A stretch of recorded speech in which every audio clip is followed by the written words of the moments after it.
Bueno, muy bien, ya vamos a recibir, como lo habíamos anunciado, al contador Federico Willy Lafourcade, socio director del estudio Willy Lafourcade. Y vamos a hablar de esos aspectos que normalmente no se hablan de la rendición de cuentas, que yo decía hoy más temprano, ¿no? Hablamos de tres o cuatro cosas que son las que hablan todos, Sí. del gasto sobre todo, o de la inversión, de acuerdo a lo que se trate, uno, o como cada uno lo tome, ¿no? Uno dice, bueno, van a poner plata en la educación, ¿es un gasto o es una inversión? Y bueno, se supone que debería ser una inversión, si los resultados acompañaran, si no se transforman en un gasto. Bueno, pero vamos a hablar de aspectos fiscales que están contenidos en la rendición de cuentas. Buen día, Federico, ¿cómo Buen te va? ¿Cómo día. Buen día, estás? Fernando, María Belén. Un gusto estar acá y me siento en casa, así que es un Qué disfrute, la verdad lindo. que, Es mejor que por Zoom. la verdad que sí. Sí, es mejor, sí. Estamos más cómodos. Y así como vos te sentís en casa, nosotros también nos sentimos muy cómodos charlando contigo. Ya lo hacemos hace bastante La verdad. tiempo. Me estaba acordando, tengo la hojita todavía. Sí. Tengo la hojita todavía de cuando empezamos a Uy, mire conversar. lo que es esa hoja. ¿Es esta? Sí, guárdela. Guau. No, esta no es, esta es la de Gurmit, que también Ahora es en noviembre viejaza. cumplimos 15 No, años. yo digo que no soy Mire que apegado a los papeles, pero ¿sabes cómo me apego? critica a su amigo Leo, pero Bueno, pero mi amigo peor, tiene una casa de $500.000 para guardar cosas. Esta es la de Willy, la no, furca. no, no, Esta es más muéstrala. vieja Ya son todavía. Mire lo papiros. que es. Esto tiene Sí, historia antigua. guárdela, guárdela. 2018. Arrancamos ahí el ciclo. 2018. 2018. Y Vamos bueno, para 4 años ya. yo escuchaba el programa desde hace mucho antes Eh, y, y realmente eran un compañero fiel en todos los desayunos. Está bien. Así que cuando pudimos comenzar a hacer este ciclo con ustedes fue muy gratificante y en el tiempo un motivo de disfrute. La Así verdad que llevamos un buen tiempo conversando como para no sentirnos cómodos, ¿no? sí, que es increíble porque recordando un poco cómo nos conocimos a través de alguien en Argentina. Cierto. O sea, Mm, que las vueltas de la vida a veces son cosas impensadas, ¿no? Cierto, Las que uno increíble. menos puede prever. Pero bueno, hemos tocado tantos temas, además contigo, con Diego, con otros profesionales del estudio, tocamos temas de todo un poco. Hoy vamos a hablar de esos aspectos que puede tener la rendición de cuentas que normalmente a simple vista no se ven, o no se aprecian o no se detectan Sí. por nosotros los simples mortales. Bueno, el 30 de junio ingresó el proyecto de ley de rendición de cuentas, que lo que hace de alguna manera es rendir cuentas por los números del ejercicio 2021 e incorpora algunas propuestas legislativas, Mm. algún articulado que trata diversos temas. Un poco la idea de hoy era hablar de aquellos que tienen trascendencia tributaria, específicamente con impacto en el sector agropecuario. ¿No hay suba de impuestos o hay No, suba de impuestos? no, claramente no lo Porque hay, eso es lo que sostiene el gobierno, no hay suba de impuestos. no lo hay. Perfecto. Lo que para quienes estamos en esto, es muy interesante tratar de echar luz sobre, bueno, cuáles son los objetivos buscados, ¿no? En muchos de los artículos que contempla el proyecto de ley. Eh, Hay como dos elementos a destacar. Hay uno que no es el que yo voy a abordar ahora, pero está bueno mencionarlo, que es que hay una serie de artículos que estimula, porque a ver, A romper todo. ¿cuál podríamos definir como una gran característica del proyecto de ley? Que es un poco, entiendo yo, lo que ha sido un poco el estilo del actual gobierno, se perciben muchas libertades, ¿no? Estímulos para que determinado grupo de empresas o de personas hagan tal cosa y no la sanción para que quien no hace algo perciba un castigo. Ahora vamos a ponerlo con ejemplos por qué vemos esto. Claramente, estímulos a hacer algo. Lo que podemos conversar un poco esta tarde de decir, bueno, ¿cuál será el objetivo buscado? Porque recién está en una etapa muy en el horno, en el horno de cocción, para preparación. Esto se estima que pasará a cámaras el 10 de agosto aproximadamente, donde se podrá ver un poco más el trasfondo de las cosas. Libertades, ¿por qué? Porque, bueno, por un lado hay una serie de artículos que lo que hacen es incentivar o estimular a las personas, a los ahorristas, tanto residentes como extranjeros, a posicionarse en pesos uruguayos. ¿De qué manera? Bueno, bajando la tasa de IRPF e IRNR a quienes obtengan intereses en colocaciones en pesos uruguayos. No sanciona a quien no sanciona, me refiero a que no castiga con más impuestos a quien está posicionado en dólares, sino que hace es desgrava a quienes, sensiblemente desgrava a quienes posicionan sus ahorros en pesos. Bueno, claramente a través del estímulo introduce o procura determinada conducta en los agentes, en las personas, en los ahorros. Perfecto. Ese es un ejemplo concreto donde a través de las libertades se busca determinado comportamiento. Se pueden generar estímulos Claro, sin obligar a nadie. claro, que es una forma, es lo ideal, ¿no? O sea, Claro. regulando, pero a través del estímulo. Está claro. Bueno, no quiero meterme en esta norma porque la idea era hablar un poco de lo agropecuario, pero ¿qué podemos presumir que hay detrás de fondo? Bueno, tal vez a través de esto tener una herramienta para trabajar en la inflación o en el valor del dólar. No me quiero meter en esto, pero claramente es muy bienvenida la norma. Son una serie de artículos, son varios artículos. En lo tributario con injerencia en el sector agropecuario, ¿qué podemos destacar? No están, estas normas que les voy a comentar ahora no están en ningún inciso en concreto, vinculado a ningún ministerio, sino que está en otros recursos, en la sección de otros recursos del proyecto, que lo que hace es, tanto para el impuesto primaria rural, contribución inmobiliaria rural y para el impuesto al patrimonio rural, lo que hace el articulado es establecer que para el cálculo de estos impuestos le permite al productor, al contribuyente, no computar, ahora vamos a explicar el cálculo para que se entienda, pero les cuento el final de la película. Les permite, para el cálculo de estos tres impuestos, no computar la superficie que tenga o que esté destinada a la implantación de bosques naturales protectores. Entonces, de esa manera, lo que hay atrás del cálculo del impuesto de patrimonio rural, primaria y contribución, se analiza la superficie y en el caso de contribución de primaria, la norma establece que las superficies menores a 300 hectáreas estarán exoneradas del pago del impuesto. En primaria, las menores a, CONIAT 100 siempre estamos hablando, ¿no? Sí. En primaria, las menores a 200 hectáreas estarán exoneradas las primeras 50 hectáreas. Y en impuesto al patrimonio, la norma prevé que estarán grabados con impuesto al patrimonio aquellos productores que tengan un valor de inmuebles rurales mayor a 12 millones de unidades indexadas, sumándole el 40% ficto por lo que está arriba de la tierra. Digo, para ponernos en tema. ¿Qué es lo que dice la modificación? Bueno, que a partir del 1 de enero del 2023, para estos cálculos no se van a considerar la superficie que tenga bosques naturales protectores arriba. Claramente es una buena norma. Después habrá que ver el decreto reglamentario, cómo se va a reglamentar. ¿Y qué podemos presumir? ¿Qué puede llegar a buscar la norma? Yo creo que es más bien un tema medioambiental. O sea, decir, bueno, vamos a estimular que la superficie de bosques naturales, protectores, aumente en el país y tratemos de esta manera, estimulando al productor para que aumente su superficie. Porque no está involucrando plantaciones comerciales. No, son bosques naturales protectores. Bosques naturales, sí. Entonces, lo que prevemos es que sea un objetivo medioambiental para aumentar este tipo de superficies con este tipo de bosques y tratar de estimular a que el productor tenga una conducta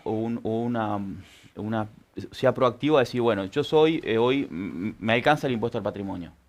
O sea, hay muchos productores que con los cambios de la rendición de cuentas del 2020, si no me equivoco, ya me pierdo con las fechas, dejaron de estar alcanzados por el impuesto, pero aquellos que lo estén, que se vean estimulados a decir, bueno, voy a plantar este tipo de bosques para justamente que las hectáreas que hoy tengo que me están haciendo quedar comprendidos en el pago del impuesto, me den un beneficio de no tener que pagar el impuesto. Estimamos que lo que se busca es eso, estimular ese tipo de conductas. ¿Qué habrá que ver en la práctica? Bueno, habrá que ver costo-beneficio. El productor va a hacer cuenta y va a decir, bueno, ¿cuánto me sale a mí hacer este tipo de bosques y cuál es el beneficio que voy a tener? Pero entendemos que es una muy buena idea. Habrá que ver en la práctica qué tal eficiente y eficaz termina siendo. Otro aspecto de relevancia fiscal es lo que hemos hablado ya varias veces con ustedes y es lo que tiene que ver con el IVA del gasoil. Con el IVA del gasoil, incluso la última vez que yo estuve por acá hablábamos de la necesidad de ayornar, de actualizar, de modernizar la norma que permite deducir el IVA a compras del gasoil. Y hablábamos de que hoy la norma para el contribuyente de IMEVA lo que hace es, le permite recuperar el IVA a compras en las adquisiciones de gasoil con algunas exigencias, y es que la factura tiene que ser estrictamente de compra de gasoil, no puede tener ningún otro consumo que hagan la estación, exacto, y que lo cobran efectivo a través de una red de cobranzas. Bueno, y a su vez veíamos que hay topes, que el productor no podía recuperar el 100% del crédito fiscal y que hay topes. Y hablábamos de, estos topes son de otra época, son de otras formas de producir, son de otra época, otros valores del combustible, otro todo, otro mundo. Entonces, una de las cosas que nosotros hablábamos y expusimos en la charla sobre posibles reformas fiscales en el sector agropecuario era de ayornar estos topes, subirlos o flexibilizar y permitirle al productor que descuente íntegramente el IVA a compras de gasoil. Bueno, ¿qué hace el proyecto que prevé? Que en los establecimientos ganaderos, o sea, sube el tope del 0,4% al 0,7%. No sabemos de dónde sale el 0,7%. Digo, no está explicado, tal vez en la discusión parlamentaria eso surja. Digo, si no surgió en las comisiones, no creo que surja ahí. Y bueno, también es una muy buena medida, pero no soluciona el problema de fondo de la deducibilidad del IVA a compras de gasoil, ¿no? ¿Por qué? Porque, en primer lugar, porque esta norma que existe para productores de IMEVA está espejada en los contribuyentes de impuesto a la renta. ¿Qué pasa en los contribuyentes de impuesto a la renta? Pueden, cuando liquidan el impuesto, pueden descontar como forma de pago el IVA a compras del gasoil. El IVA de compra de distintas cosas, claro. Sí. Pero en el IVA a compras del gasoil les pone un tope. ¿Cuál? El mismo que para IMEVA. O sea, para el productor ganadero, el contribuyente dirá que tiene una actividad ganadera, puede descontar hasta el 0,4% de las adquisiciones de gasoil. Igual que en IMEVA. Entonces entendemos que le falta una vueltita a la ley de rendición de cuentas y permitirle al contribuyente de IRAE que también pueda subir el tope como lo hace el de IMEVA. Eso entendemos que le falta, por lo menos en el espíritu de lo que se busca ahora. No soluciona el problema de fondo de la deducción del IVA del gasoil por varios motivos más, ¿no?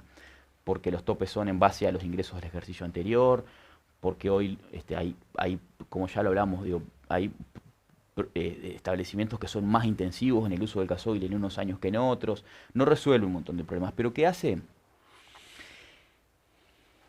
Pone de manifiesto de alguna manera lo consciente que hoy es el parlamentario o el Poder Ejecutivo al menos en cuanto, sabemos que esto está desactualizado. Claro. Entonces, bueno, pero llega hasta ahí.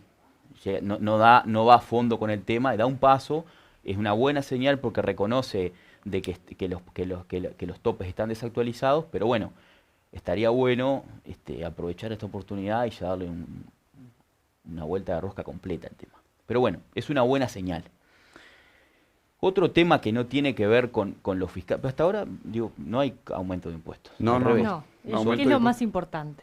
Claro. No, pero hay algunas modificaciones que al revés. Claro. No digo que bajan impuestos tampoco, pero que mejoran la eficiencia. Claro, exacto. Y libertades, ¿no? O sea, estímulos para que haga tal cosa, no la sanción para... Ahí va. O sea, no buscar el determinado comportamiento a través de la sanción, sino a través de los estímulos. Y lo otro que a mí me parece muy importante... ¿Simplifica o complica? No, ni una ni otra. No cambia mucho. No, ni una ni otra. Me das pie para algo que me estaba olvidando, que es muy importante. En el inciso del Ministerio de Ganadería, el primer artículo prevé la creación de la guía de tránsito electrónica para el ganado. Sí. Eso es muy importante. Y vamos a poner casos prácticos. Nosotros tenemos la oportunidad en el estudio de ver todo el ciclo, desde el productor hasta que se faena el animal y la carnicería. Tenemos y todos los agentes que intervienen en el medio, escritorio, veterinario, transporte, hacienda, por suerte. Frigorífico. Todo. Y la planta frigorífica, que es el gran, todo el mundo, ¿qué pasaron en la planta? Tenemos la oportunidad de ver todo. Entonces vemos, cuando uno comete un error administrativo, que esa persona, por ejemplo, el que hace la guía o el que hace la declaración jurada de COSE, comete un error administrativo y por ahí no le da trascendencia a lo que, no creo que este error o este dato que complete mal complique tanto. Bueno, tenemos la oportunidad también de estar del otro lado y ver ese pequeño error, cómo impacta en la operación del que recibe el documento. Claro. Entonces, la guía electrónica, que el artículo de la ley, del proyecto de ley, prevé que sea opcional, crea esta figura y entendemos que es una gran ventaja, que simplifica. ¿Por qué? Porque muchas veces vemos, por ejemplo, en las plantas frigoríficas que viene un embarque y el que completa los datos, primero, peor que la letra del médico, ¿no? Inentendible. Sí, se entiende. Y segundo, que completa los datos y cuando pone quién es el titular de ese embarque que llegó a la planta, a veces era del primo o era del hermano, porque en un establecimiento hay varios DICOSES muchas veces. Una familia muchas veces tiene varios DICOSES porque hay una planificación familiar y un campo y un ganado quedó para un hijo, otro quedó para otro para otro, pero económicamente operan como una misma cosa muchas veces. Y entonces salió un embarque que era de uno, pero salió con el DICOSE y el nombre del otro, hecho a mano, no hay ninguna alerta que haga cruzamiento de datos e impida ingresar esa tropa en la planta. Entonces, la guía electrónica, si funciona como no solo como algo digital, sino algo digital que permita validar datos previo a que ingrese a la planta, va a ahorrar un montón de problemas a posteriori, va a agilizar y simplificar un montón de trámites. Que, por ejemplo, para concluir la idea, si ese escritorio rural que mandó un embarque y completó mal los datos, la retención del IMEVA queda a nombre de quien está en la guía de ICOSE. Entonces, después ese productor va a tener una retención de IMEVA que no es para él y al otro productor que sí mandó el ganado le va a terminar faltando. Entonces se genera un montón de complicaciones que uno no las percibe si no está del otro lado, que la guía electrónica puede simplificar. Y se elimina la figura de la comisaría firmando la declaración. Claro, que no tiene ya sentido. No tiene sentido. No tiene ningún sentido. Ningún tipo. No, entonces eso es una muy buena propuesta que va a ser opcional. Libertad es opcional. Que yo creo que a lo largo del tiempo cada vez más el productor se va a ir animando y va viendo las ventajas de ir instrumentando lo que puede llegar a ser opcional como algo realmente beneficioso. Así que nada, vamos a ver qué termina saliendo. Claro, esto es lo que entró del Poder Ejecutivo, es la intención del Poder Ejecutivo, de ahí. Claro, pero yo no creo que en estos aspectos uno no prevé, están concentrados discutiendo otras cuestiones. Recursos. Recursos. Y el tema recursos y a quién beneficia, a quién no. Me parece que en este tipo de cosas no habría. No creo. Salvo que surgiera algún error grueso en el origen del proyecto, que distorsionara algo, pero si no hay objeciones sobre esto. Es más, creo que los miran y los saltean. Yo comparto con vos. Creo que la mayoría lo miran y lo saltean, dale, esto no importa, esto no importa, esto no importa. Yo comparto con vos, seguramente esto no vaya a sufrir grandes modificaciones. No creo. Nosotros ayer estábamos trabajando en esto y pensábamos publicar un boletín y dar una charla a los clientes nuestros, pero decidimos esperar a ver qué sale. Sí, por las dudas. Aunque no vayan a haber cambios, decidimos esperar, e incluso faltan los decretos reglamentarios después. Claro. O sea, como está previsto que esto entre en vigencia el 1 de enero del 23, digo, queda un tiempito todavía. Sí. Pero sí, yo comparto contigo que no es de esperarse grandes Yo creo cambios. que no tenga mucha modificación esto, pero sí, de todas maneras, a los efectos de comunicar a los clientes, podés darles un adelanto de cómo esto que estás haciendo, de cómo viene la mano. Ahora, certeza de cómo va a ser, No. Pero bueno, creo que... Hay algunos aspectos que, en general, el descuento del IVA del gasoil me quedó claro que no resuelve el problema, pero lo ves igual como un paso en el sentido correcto. Porque te das cuenta ahí, cuando lo lees, te das cuenta que no son ajenos al problema, de que son conscientes de que hay un punto a mejorar ahí y que se empieza a trabajar. No resuelve el problema de fondo, pero soluciona. Por lo menos va en la sintonía. Claro, en el sector que más problemas tenía con esto, que era el ganadero, porque el tope es para ovino y bovino, el ganadero en general, le hinca el diente. No resuelve el problema de fondo, pero en el que tenía mayor problema lo ataca. Para que la norma quede bien, tendría que corregirlo en los productores que son contribuyentes de IRAE, porque solo lo hacen los contribuyentes de IMEVA. Yo haría sí esa modificación, para mí tiene que estar para que sea uniforme el cuerpo normativo, pero no mucho más. Así que por ahí va. Tranqui. Federico, ¿tus padres, tu familia en Paysandú, todo bien? Por suerte todo bien. Mi madre estaba acá en Montevideo. Mirá. Porque los destrozos fueron grandes en muchos lugares, ¿no? Fueron grandes, no sé en la capital, no sé en el centro de Paysandú, no creo que haya sido demasiado importante. Fueron grandes y por suerte, no es que quiera mirar el medio vaso lleno, ¿no? Pero por suerte no hubieron incidentes humanos que lamentar. Claro, es lo peor. Sí. Víctimas fatales, ¿no? Porque víctimas hubo lesiones y claro, eso.